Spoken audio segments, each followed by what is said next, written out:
joining us. We'll start off with a quick introduction. My name is Brett Spelker. It's not Callbox. I am a director of sales here at Car Wars, our automotive product that you're all familiar with. And I'm based here in Dallas, Texas. And joining us today is Mr. Daniel Bishop. Well, hello there, Mr. Box. I am Daniel Bishop, VP of AI here at Callbox, and I'm located just outside of Austin in a little suburb city called Pflugerville with a PF at the beginning. That's right. Yeah. A perfect way for us to lead off. I was gonna start us off with why Austin got 7 times the Michelin star recognition, but I think we'll dive in Dallas, by the way. Then we'll dive right in and get into the AI pieces here. Now, you mentioned that you're the VP of AI here at Car Wars. Can you tell us a little bit about your background and your journey to becoming VP of AI here at Car Wars? Absolutely. So back in my college days, I sort of stumbled my way into the field of linguistics. I was always good with languages, and in high school, given the option of Spanish or any of these other languages that were offered, I said, let's try something a little different. And I took German for a few years, just because it wasn't like the default answer. It turns out German, not my favorite language, not because of anything against Germans, but rather their gender system. There's 3 genders, der, die, and das, male, female, neuter, and the words don't correlate to what the gender is, as opposed to like your Spanish or Italian, where you can look at the ending of something and usually figure out what it is. So anyway, that was, if annoying, certainly instilling in me this desire to know more about language. And from there, linguistics in college. Last semester of my linguistics courses of my time at the University of Florida, go Gators, there was a pilot program for computational linguistics. And I was at the time working for the UF Computing Help Desk. I'd always been good with technology also. And this seemed like a really interesting intersection of computers and language. And it turns out it is both that intersection and really interesting, at least to me. And so I've been in computational linguistics ever since.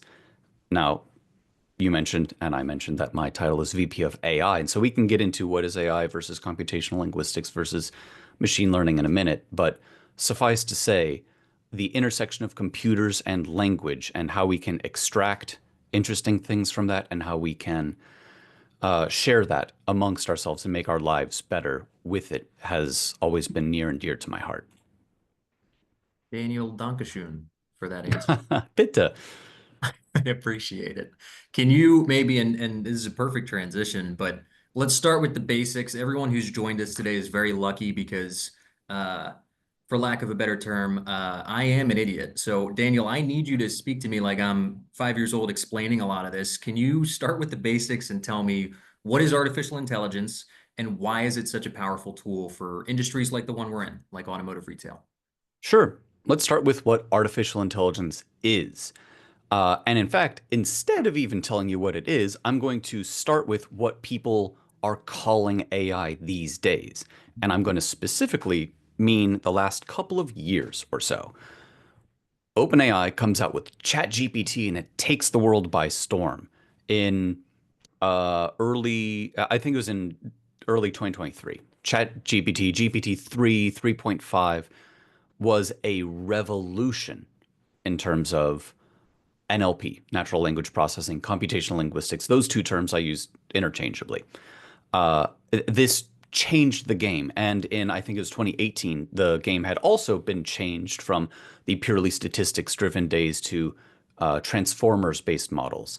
Don't worry too much about the underlying math of it, so much to say that there's a new engine, to use the automotive term, that really drives these machine learning models. And OpenAI brings out this big new product that really wowed everybody. That's what most people are talking about when they say AI these days. What AI is, besides in many cases just a marketing buzzword, is machine learning. I really don't see a meaningful distinction between those 2 terms myself. Some people would argue otherwise, but I don't. And so, what is AI or machine learning? It is a big cauldron full of math that you take a ladle and you kind of stir it around until the stew or whatever inside looks nice, smells nice. You sip it, it's giving you what you want.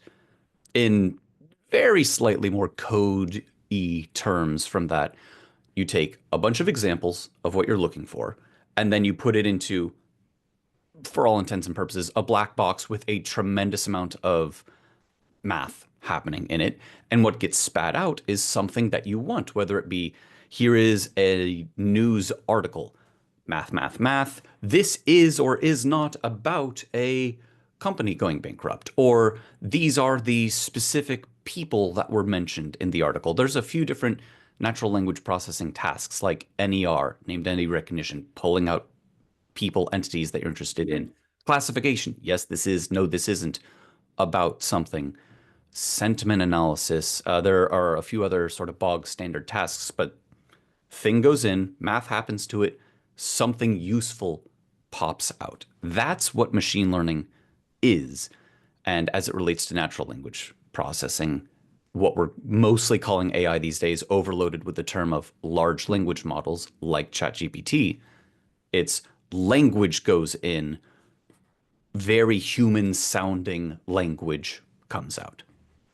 Got it. So language goes into the cauldron, right? Mhm. Math happens in Stir, there, and stir, then language stir. comes out. Right.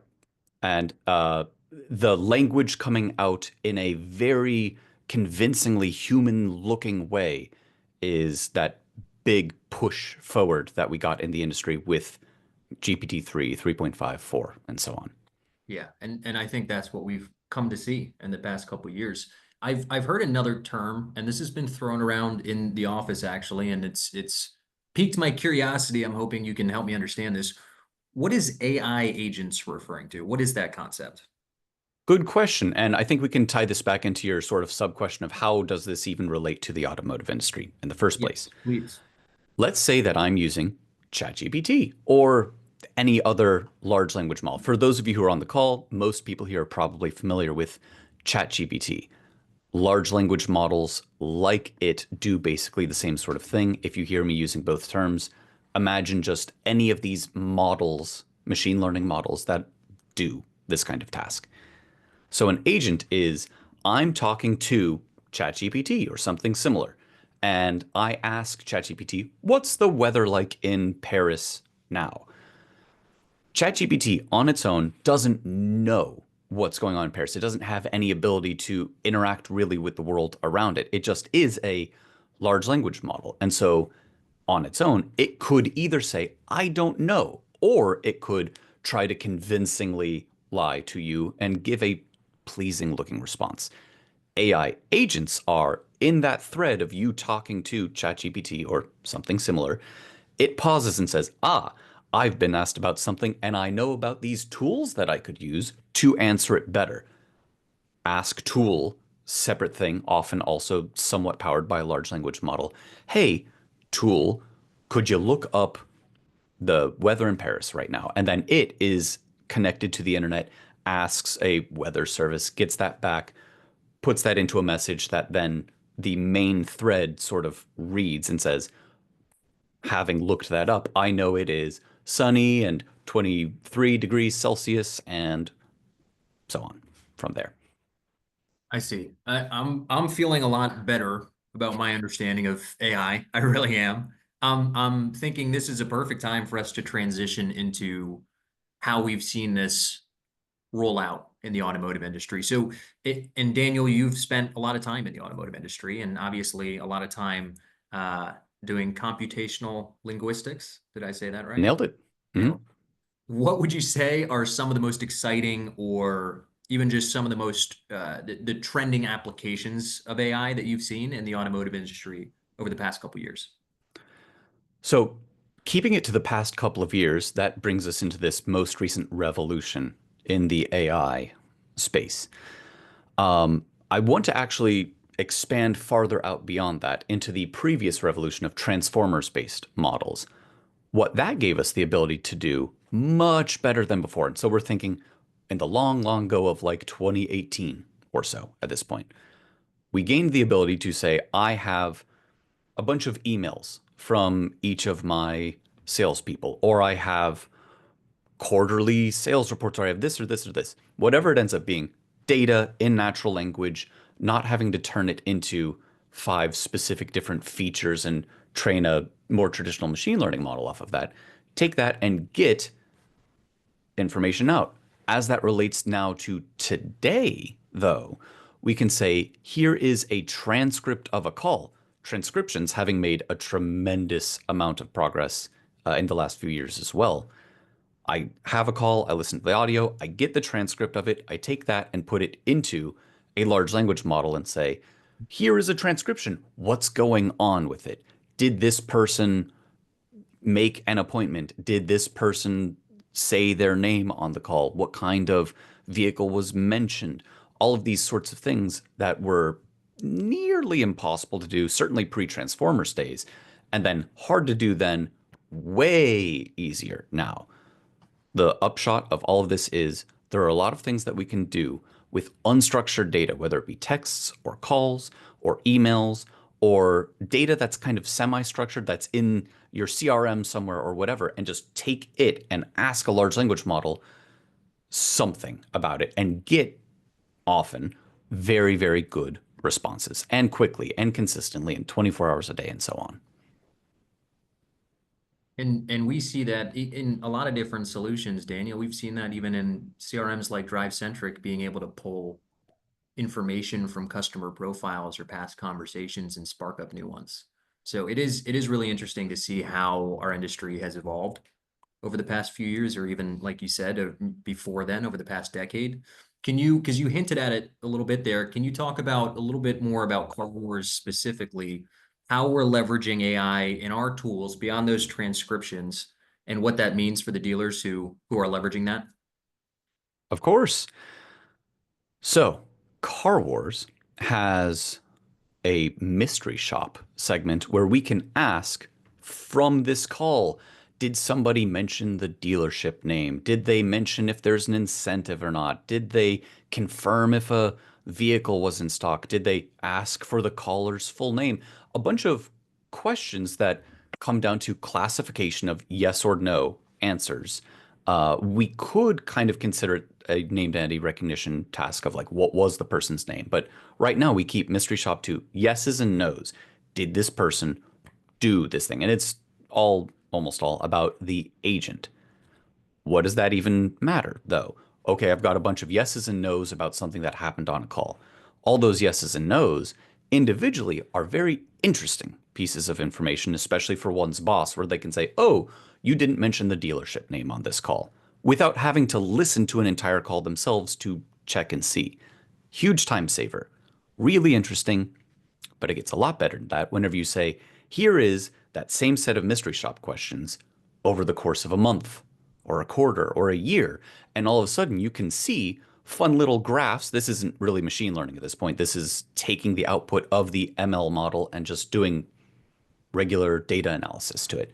A fun little graph of this person is getting better at always mentioning the name of the dealership, or they are getting worse at saying that there is an incentive going on. And that becomes feedback that people can actually act upon, that they can increase their ability to convert sales, that they can increase the ability for people to make appointments on the phone, whatever the outcomes that we're looking for, actual actionable business outcomes can be changed by changing human behavior based on trends that you have to listen to the calls to do. Now, people don't have to listen to those calls and manually write that down themselves or self-report.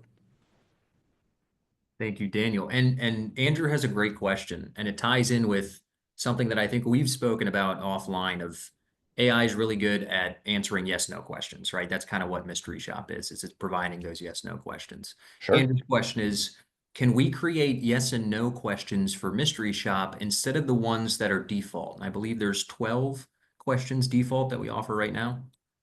Uh, How hard or how easy would that be for us? so you're asking me a yes, no question. Interesting. Well, That's fortunately, correct. that's easy for me and easy for LLMs. And it's easier for me because I can see our backlog right now. The answer to that is yes, soon. big asterisk next to the soon. It depends on a great many things, but we are actively looking into ways to let people ask their own questions, even if it's kind of a Mad Lib style where it's, did someone mention blank on the call? And it becomes easier for us to determine quality. It is very easy. No one's writing this down. No one's listening, right? It's very easy for me to put out a feature that says, ask whatever you want. We'll give you a yes or no, and it'll hopefully be good most of the time. But people aren't going to be happy with that because it's not going to be good enough of the time.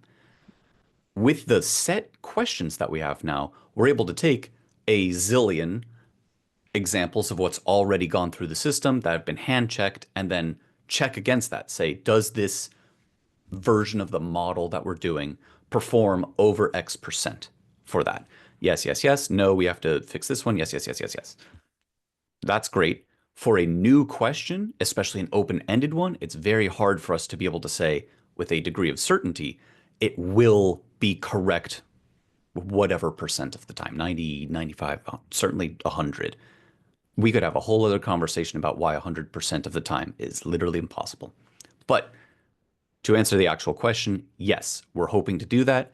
It might be Mad Lib style. It's going to certainly be something where we can stand by it and say, with at least some degree of certainty, this will perform to the level that you would hope and expect that it would. Appreciate that. That's good. Andrew, you asked a question that I was wondering. So thank you for that. And guys, this isn't a podcast, it's a webinar. You can ask questions. By all means, We'd be happy to answer I'm them. interactive. Going off of the mystery shop, which again is, Hmm.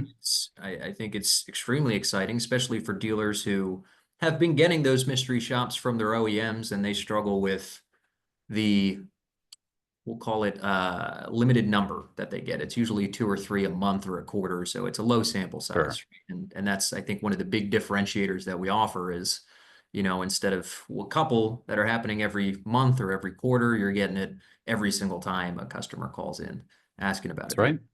Talk to me a little And bit about, I'm sorry, Daniel, a problem that I think we've both noticed in dealerships, and that's the ability to connect phone calls, not just in the sales department or the service department, but the whole dealership. The industry average is 63%, meaning almost 4 in 10 customers who call in for a dealership, they don't get a hold of someone there who can answer their questions or help them, right? That's a right. troubling statistic. It's something that I think there are a lot of solutions that are trying to solve that, ourselves included. Can you talk to us a little bit about AI's new role in helping schedule appointments or even route calls?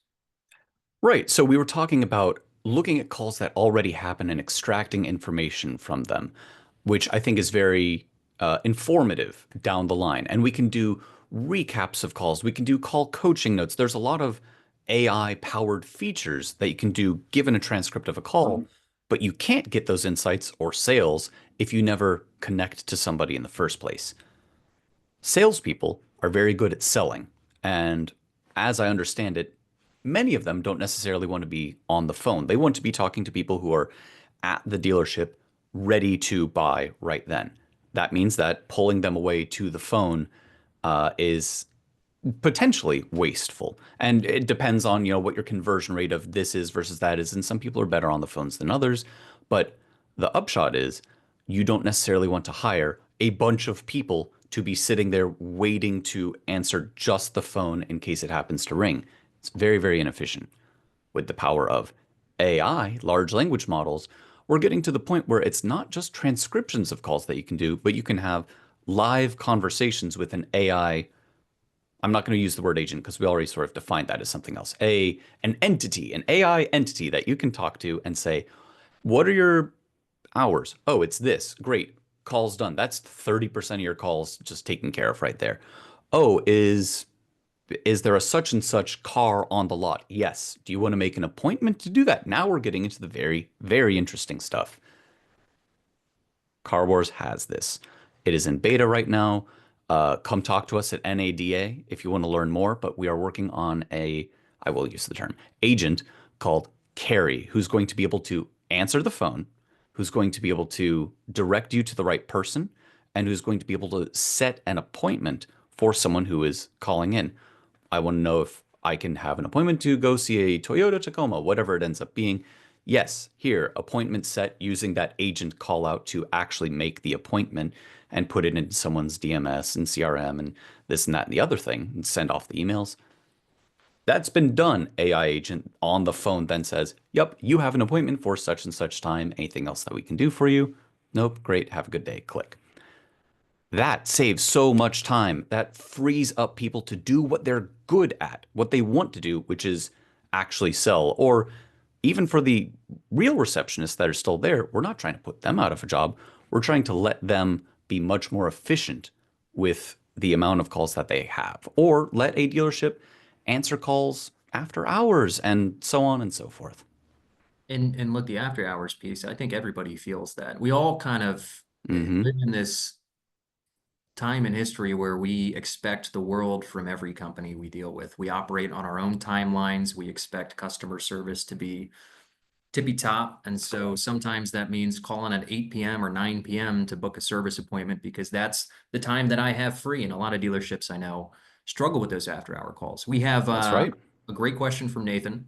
Is it possible to cue in on specific language and an alert or report be given because of that verbiage? And he gives a good example. The idea would be if a coupon or mailer discount seen on a website, if we're able to, I think, pick up on that during the conversation and queue up an alert for it.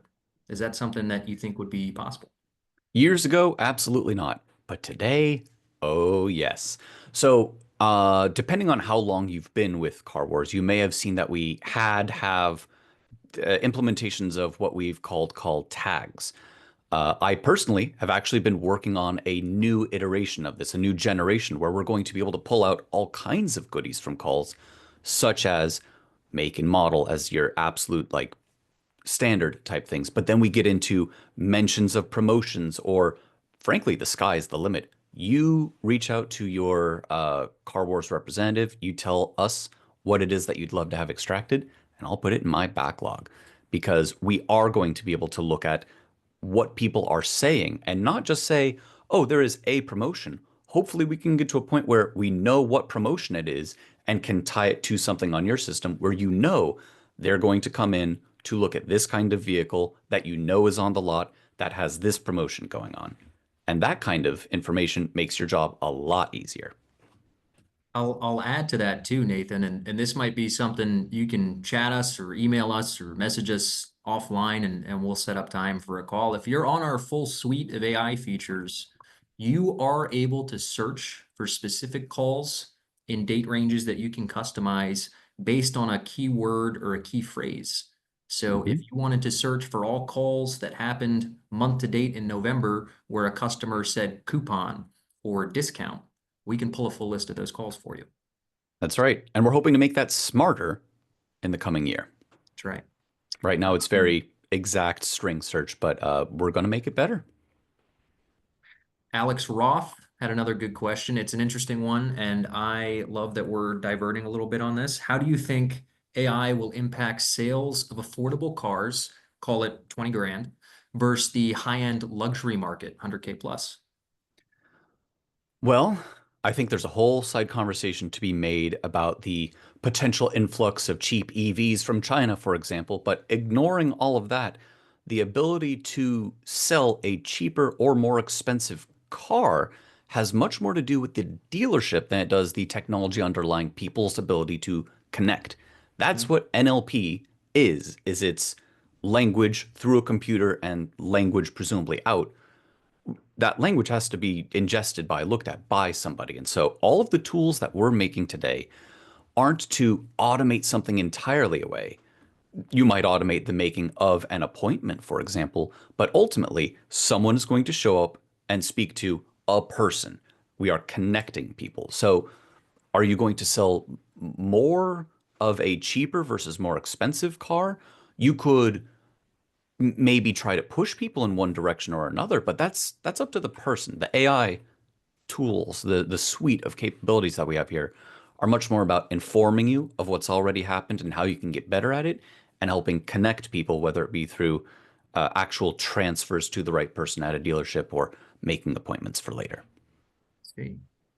Daniel, we've only got a few minutes left here. So if anyone does have any questions, please type them out. I've got a big one that I've been waiting to ask because Let's hear it's it. honestly, it's been top of mind for me for a very long time, probably since I saw the movie I, Robot. There is a lot of negative sentiment around AI. I think one of the biggest fears that we're running into in the past few years is there are a lot of concerns as to whether or not AI is going to be replacing jobs. So, what I'd love is can you share with us your take on the fear of AI displacing workers in the automotive industry and how can dealerships balance adopting AI while maintaining valuable human roles? Really great question. I'm not going to say it's all sunshine and roses. Jobs have already been lost to AI. That is because certain jobs aren't ideal for people, and also certain companies are doing an incorrect, in my opinion, usage of AI. Take a look around, you'll find articles of an entire editorial team was fired. Now it's just one guy who overlooks the AI output for like a magazine, for example. I think actually ESPN tried this a little while ago. Point is, that's a bad use of the technology. Not only are people saying the output is bad, I think we're losing human creativity where it could be well applied. That human creativity within the context of an automotive industry, let alone like a dealership, is that human connection that I think is extremely important to the human experience. We want people to talk to people, connect. That's how the cars are going to be sold. That's right. If you have a group of people who are just answering the phone to just make appointments, that is not an ideal use of a person's talents. And so those kinds of jobs might be going away. But salespeople, the you're not going to get rid of your receptionist or front desk type people at a dealership. You're not going to get rid of anyone, frankly, any point of the chain. I'd say, with the possible exception of people who are just answering the phone for like the lowest level sort of tasks. And we're going to see that kind of ripple across all of the industries, all of them in the years to come. So, unfortunately, some jobs will be lost, but I don't think for most dealerships it's going to be most people affected. I really think that these tools, and indeed the way I'm trying to put them together, is to use these tools to empower people instead of put people out of a job. That makes a lot of sense, Daniel. And that was perfectly timed. You've brought us right to 11:30. We might have a couple more questions if we want to take a quick second here. I Dan, can stick around. I could stick around, right? This is just for you, Janelle and Felix. I hope you guys recognize that we're sticking around over time. All right. Janelle asks, one of the biggest concerns we commonly hear is not trusting AI to take on important tasks at our dealership. If AI makes a mistake in conveying information, ooh, this is a big one, such as hmm price or vehicle specification, how are we able to project and maintain trustworthy reputations while diving into the learning world of AI? It's a very fair. That it's a really good question that the industry as a whole is still trying to figure out. Yeah. The best approaches that I've learned are roughly as follows. One, large language models are really good at asserting something with confidence. This is the correct answer, and it could absolutely be wrong, but boy, it sure said it convincingly. It turns out people are actually really okay with uncertainty. And so this comes down to messaging. You could have the chatbot or the AI agent on the phone or the text message that sends say, I am uncertain about such and such, but here is a link to where you could find more, for example. There's a million ways that this could be done, but the very short version there is embrace uncertainty and put that into the product, which seems kind of at odds with, isn't this supposed to just have the answers? Now, to have the answers, other side of the coin here, is rather than trusting the large language model to just get it right all of the time, you can have what's called retrieval augmented generation, which is a fancy way of saying look up stuff, take that stuff, and tell the LLM, here is the important context that you need to answer that question. Or using these agents as tools to say, look up the cost of this thing, because LLMs are really good at repeating chunks of what they've been given. So if you need to look up a cost of something, don't just rely on the LLM to do it. look up what it's supposed to be. Same thing that we've seen with large language models doing math. They're actually getting fairly good at some of these tasks, but they're way better when they have access to a calculator, just like people do. Same thing with looking up what the price of the such and such vehicle is. So embrace uncertainty and have that built into your output where you know that it is possibly uncertain about something, and look up and cite your sources. I love it. And we got another one too. Debbie, appreciate you Please. adding to the pile here. We're going to start with Felix. Felix was in line. He took the ticket. Felix I is a believe great in question. dibs. Yes, we believe in dibs. Felix had first. Felix asks, we've spoken about inbound calls, Carrie handling inbound calls. But will Carrie be capable of making outbound cold calls at some point? I'll supplement this question by giving a couple examples, right? Hmm. In campaigns or internet leads that we're getting in, would Carrie be able to make outbound calls to those customers? And do you think that's a good idea? Yes or no? The answer is yes, followed by yes. Both of them have varying size asterisks next to them. There is a thing that I'm not allowed to talk to anybody about yet that is extremely exciting to me. That is definitely an outbound call sort of scenario. Gotcha. Look forward to seeing that sometime in 2025. Carrie is going to have, I mean, this is a killer feature. I am, again, literally not allowed to talk about it. But we have something that is an extremely good use case for outbound calls.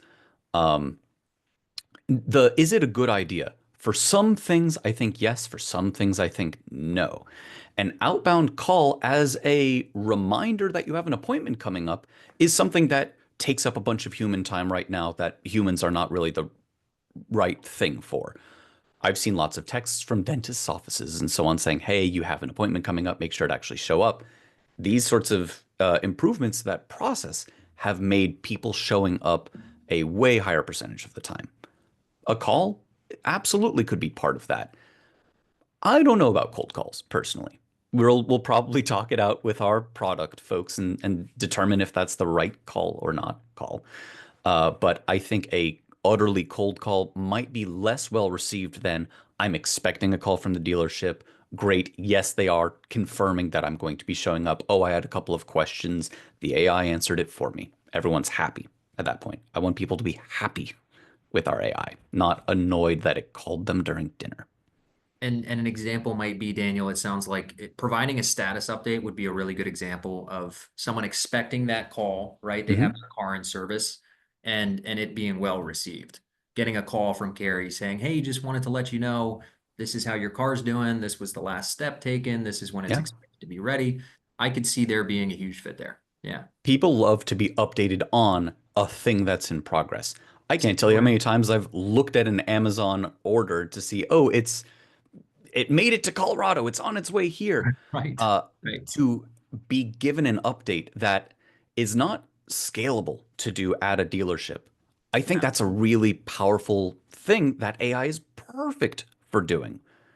Automatically look up, hey, there has been an update on my vehicle, ping the person. It could be a text or an email or a call and say, just letting you know, this thing happened and we've got more information. And I don't think we want to have Carrie or frankly anyone tell you it'll be this much longer because you never know how long it's going to be, and we don't want to make people mad with the AI's output. Right. But certainly, here is an update I think is going to put a lot of smiles on faces.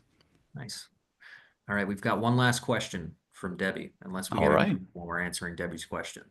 Debbie Keller asks us, how can we make notes for a follow-up call and not have the AI use our customer personal information? How can we make notes for a follow up call without PII? Well, we already have call recaps, which is exactly that. And we already scrub out PII from these things. So, good news, we've already got it. The not having PII anywhere in there is kind of hard to do whenever you're presumably tying up to something in your CRM. This is this person. Here is the information that we already have associated with them. So I don't think that that's entirely avoidable there, completely not having API, but a call recap is something we've already got for sure. And we're hoping to improve that and maybe build on that across an entire person's history of calls or texts or all communication to give a more holistic view of the customer journey. That's right. And Debbie, I'll give you another example of that, right? We even when we record phone calls and we capture in a transcription, if we capture that the customer is giving something like credit card information or social security number over the phone, we actually scrub that part of the audio and it's not included in the recap. So that is a way, Daniel, correct me if I'm wrong, that we're leveraging AI to protect our customers from having that information where they maybe should not. That's right. So on the PII front, by scrubbing all of this out in the first place, which would have been extremely hard to do pre-large language models, Oh, yeah. uh, now we've got something that is, again, scalable up to this size of a zillion calls coming through. We cannot look at all of them individually, but we can, with a certain degree of confidence, know that these things are going to be taken out. That's right.